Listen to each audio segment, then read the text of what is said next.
नमस्कार दोस्तों। 1914 से 1918 के बीच चला फर्स्ट वर्ल्ड वॉर पूरी दुनिया के इतिहास का सबसे डेडलीस्ट वॉर था, जिसमें अराउंड 97 लाख सैनिक और 1 करोड़ सिविलियन मारे गए। ये पहला ऐसा युद्ध था जिसमें बड़े लेवल पर आधुनिक हथियारों जैसे टैंक, तोप, मशीन गन, फाइटर जेट्स आदि का प्रयोग हुआ। यह युद्ध पहले यूरोप के 2 देशों सर्बिया और ऑस्ट्रिया के बीच शुरू हुआ और धीरे धीरे अन्य देश भी इससे जुड़ते गए। युद्ध के अंत तक 30 से भी ज़्यादा देश इससे जुड़ चुके थे। इस युद्ध का तात्कालिक कारण भले ही ऑस्ट्रिया के राजकुमार की हत्या रही हो, लेकिन इस युद्ध की रूपरेखा बहुत ही पहले से बनना शुरू हो गई थी। तो आइए दोस्तों जानते हैं कि आखिर क्या कारण था जिससे इतने बड़े युद्ध की शुरुआत हुई। दोस्तों कहानी शुरू होती है 1868 ईस्वी से, जब बिस्मार्क जर्मनी का चांसलर बना। उस समय जर्मन साम्राज्य छोटे छोटे भागों में बटा हुआ था। बिस्मार्क चाहता था कि इन छोटे छोटे देशों को मिलाकर एक शक्तिशाली जर्मन राष्ट्र बनाया जाए और इसके लिए इसने इन देशों से युद्ध करना और उन्हें अपने साम्राज्य में मिलाना प्रारंभ किया। बिस्मार्क द्वारा लड़े गए युद्धों में 2 युद्ध काफ़ी चर्चित हैं।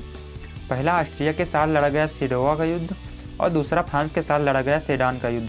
सेडोवा के युद्ध में बिस्मार्क ने ऑस्ट्रिया को हराकर उसका उत्तरी पूर्वी भाग अपने साम्राज्य में मिला लिया। फ्रांस के साथ सेडान के युद्ध में फ्रांस की हार हुई और उसे जर्मनी के साथ फ्रैंकफर्ट की संधि करनी पड़ी। इस संधि के तहत उसे अपना 2 प्रमुख क्षेत्र अल्सास और लॉरेन जर्मनी को सौंपना पड़ा। इस संधि की कुछ शर्तें ऐसी थीं जिससे फ्रांस का बहुत अपमान हुआ और वह जर्मनी से बदला लेने के लिए मौके तलाशने लगा।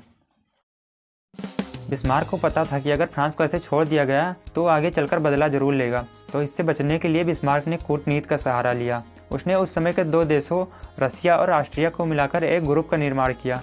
1878 ईस्वी में कुछ मतभेद के कारण रसिया इस ग्रुप से बाहर हो गया। 1882 ईस्वी में जब इटली इस ग्रुप में शामिल हुआ, तब जाकर यह ग्रुप ट्रिपल अलायंस यानी ध्रुवीय राष्ट्र कहलाया। इस समय ब्रिटेन भी एक शक्तिशाली देश हुआ करता था, लेकिन वो इन महाद्वीपीय राजनीति में इंटरेस्ट नहीं लेता था। ब्रिटेन इस समय अपने उपनिवेश देशों के साथ व्यापार करने में व्यस्त था। हालांकि ब्रिटेन ये ऑब्जर्व करता रहता था कि यूरोप में कोई शक्तिशाली राष्ट्र बनने न पाए। बिस्मार्क को पता था कि अगर ब्रिटेन को इस सबसे दूर रखना है तो उसे 2 क्षेत्रों में चैलेंज करने से बचना होगा। पहला उसकी रॉयल नेवी को चैलेंज करना, जो कि उस समय की सबसे शक्तिशाली नौसेना थी। दूसरा उसके मार्केट को चैलेंज करना।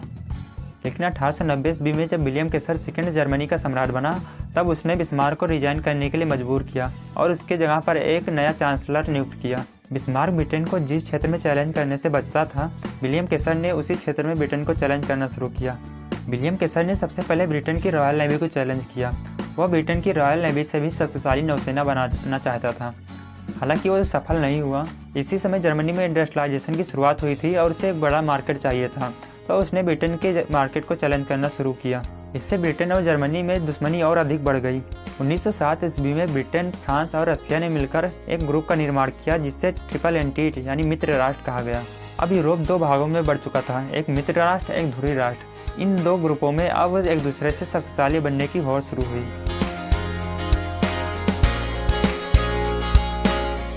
इस समय दक्षिणी यूरोप में ऑटोमन साम्राज्य का शासन था, जो कभी बहुत शक्तिशाली हुआ करता था लेकिन अब कमजोर हो चुका था। इस समय ऑटोमन साम्राज्य में एक प्रांत था सर्बिया, जहां पर स्लाव जनसंख्या सबसे ज़्यादा थी। सर्बिया का पड़ोसी देश ऑस्ट्रिया था, जहां पर कुछ मात्रा में स्लाव जनजाति के लोग निवास करते थे।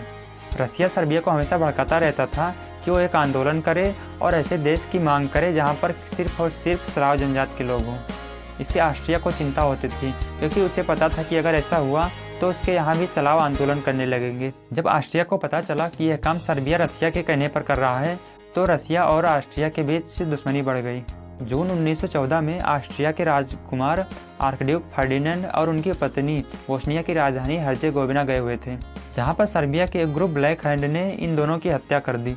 इससे ऑस्ट्रिया और सर्बिया के बीच में तनाव इतना बढ़ गया कि इसके 1 महीने बाद यानी 28 जुलाई 1914 को ऑस्ट्रिया ने सर्बिया पर युद्ध की घोषणा कर दी।